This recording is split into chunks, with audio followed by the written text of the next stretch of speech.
Enquanto isso, o Japão ali, anos 70 e 80, exportando carro, né? Uhum. Tem um valor agregado muito maior do que exportar minério, né? Exato. O commodity agrícola.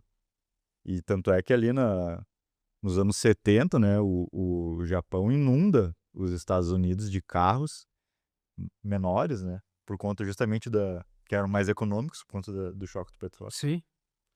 Não, o Japão é uma coisa é muito louco, né, porque ele tem um plano de desenvolvimento também, muita intervenção do Estado, mas era uma democracia, porque depois que acaba a guerra, os Estados Unidos ocupa o território japonês e implementa uma democracia.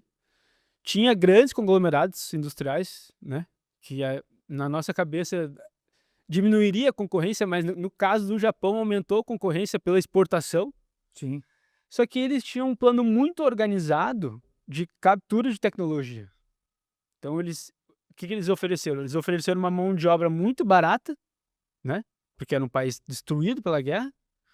Esse país também, como estava traumatizado do período de guerra, quando começa a se recuperar, os japoneses começam a guardar muito dinheiro, então ele tinha uma poupança muito grande no final, durante aquele período, o que facilitou, porque o Japão não precisou pegar dívida externa, ele conseguia se financiar com o próprio dinheiro do Japão mesmo, entendeu?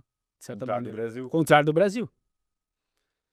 Então é muito louco, porque no caso do Japão funcionou a intervenção do Estado. Sim. Virou a segunda maior economia do mundo, o PIB chegou a superar os Estados Unidos. Mas por quê? Porque o desenvolvimento e o planejamento foi voltado, foi muito bem pensado nesses aspectos. Talvez o brasileiro também tenha sido bem pensado, mas no fim, deu tudo errado, sabe?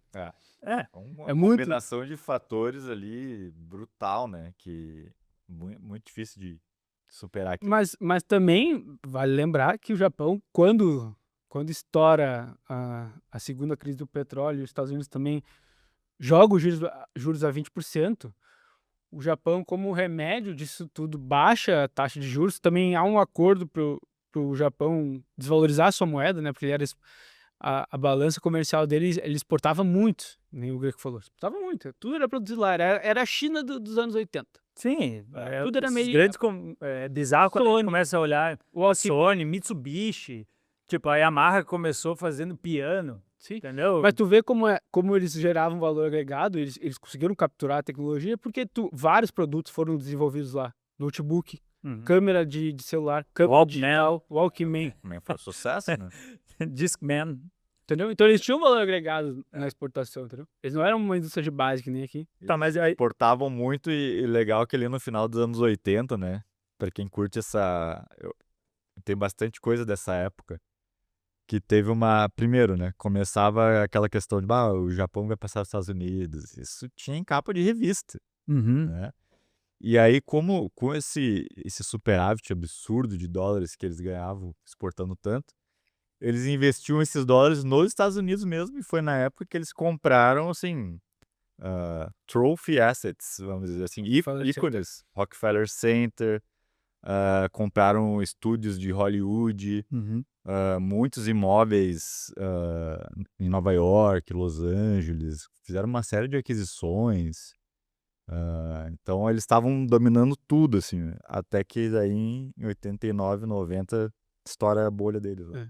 que caberia um outro podcast só disso. Inclusive, algumas desses negócios depois se mostraram muito ruins, né? Eles pagaram caro, inclusive, Sim. porque estavam vivendo uma bolha especulativa total, né? Sim. Mas eu não conheço, acho que tu é o nosso grande especialista em Japão. Mas tem um fator aí que me parece que não era a questão de pensamento a curto prazo, né? É. Foi realmente pensado, né, depois da Segunda Guerra Mundial, no que o Japão realmente ia virar, né? E virou, né? Não era um governo que entrava no meio e acabaria com esse pensamento de longo prazo. Não sei se eu tô certo nisso. Tem muitos fatos históricos que explicam, né? Uhum. E esse é um que tu tá falando. Existe também a questão do Japão ter sofrido muito com a guerra e o povo comprou muito a ideia de reconstruir o país e soube pagar a conta, sabe, Sim. o preço, né? Porque para tu ter um planejamento de longo prazo, que nem esse, e explorar a mão de obra do teu país em troca de tecnologia, tu vai começar a colher os frutos disso depois de um bom período, né? Não é assim, né? Vou começar aqui. Os Estados Unidos foram lá e foram ensinar, não, fabrica isso aqui para mim. Vai melhorando, entendeu? E é assim eles foram adquirindo tecnologia cada vez mais, daqui a pouco eles estavam desenvolvendo produto e vendendo para o mundo. Então eles começaram como se fosse a China ali, sabe? Perfeito. Sendo aquela coisa meio... E ao mesmo tempo tem um fato histórico, que é a guerra do Vietnã, da Coreia, né? Que daí os Estados Unidos usam o Japão para abastecer os soldados na guerra, tanto com insumos quanto com armamento, né? Que daí que vem que a Mitsubishi produz navio de guerra, né? Então isso também é um catalisador desse movimento, sabe? Então os Estados Unidos botam muito dinheiro, é como se fosse o dinheiro saísse do americano, do bolso do americano, e fosse para lá, migrasse para lá, porque foi literalmente isso, a custo do déficit americano, o Japão cresceu, né? Pelos interesses americanos, né? Que é o que gera o aumento dos juros que a gente está... que é o começo da nossa conversa aqui. Esse vídeo que você assistiu é um corte do Conversas do Curioso. Para mais vídeos como esse, se inscreve lá no canal do Curioso Mercado.